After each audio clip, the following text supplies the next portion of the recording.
இன்னைக்கு ஒரு கிராஃப்ட் வீடியோல நிறைய பேரோட கிச்சன்ல இந்த வால் ஹேங்கிங் போர்டு வந்து பார்த்துருப்பீங்க. ஸோ அதை தான் நான் வந்துட்டு இன்னைக்கு கார்ட்போர்டு வச்சு ரொம்ப ஈஸியா எப்படி பண்றதுன்னு உங்க கூட ஷேர் பண்ணியிருக்கேன். ஸோ வீடியோ பாருங்க, பிடிச்சிருந்தா லைக் பண்ணிட்டு ஃபாலோ பண்ணி. ஃபர்ஸ்ட் நான் 3 பீஸ் கார்ட்போர்டை இந்த மாதிரி ஒரு டிசைன்ல டிரா பண்ணிட்டு கட் பண்ணி எடுத்துட்டேன்.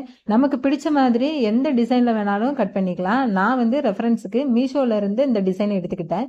இது ரொம்ப சிம்பிளான ஒரு டிசைன். அப்புறம் என்னங்க, அப்படியே கலர் பண்ணிட்டு பென்சில் வச்சு ஃபர்ஸ்ட் எழுதிட்டு அதுக்கு மேலேயே மார்க்கர் வச்சு எழுதி விட்டுட்டேன். ஃபைனலா ஹேங் பண்றதுக்கு 2 ஹோல் போட்டிருந்தேன்ல, அதுல இந்த மாதிரி நூலை வச்சு கட்டி விட்டுட்டேன்.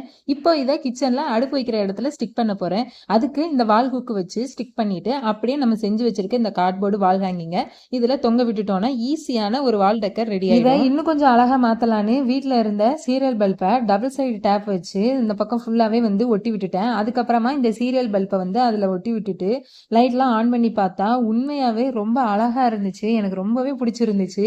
உங்களுக்கும் பிடிச்சிருந்தா மறக்காம கமெண்ட்ல சொல்லிடுங்க. இந்த மாதிரி ரொம்ப சிம்பிளான மெத்தட்ல கூட உங்க வீட்ல இருக்க கிச்சனை நம்ம சூப்பரா அழகா மாத்திடலாம். ட்ரை பண்ணி பாருங்க. நம்ம சேனலை இன்னும் நிறைய பேர் சப்ஸ்கிரைப் பண்ணாம பார்த்துட்டு இருக்கீங்க. ஸோ மறக்காம சப்ஸ்கிரைப் பண்ணிட்டு இன்ஸ்டாகிராம்ல ஃபாலோ பண்ணிக்கோங்க. நெக்ஸ்ட் வேற ஒரு வீடியோல பார்க்கலாம்.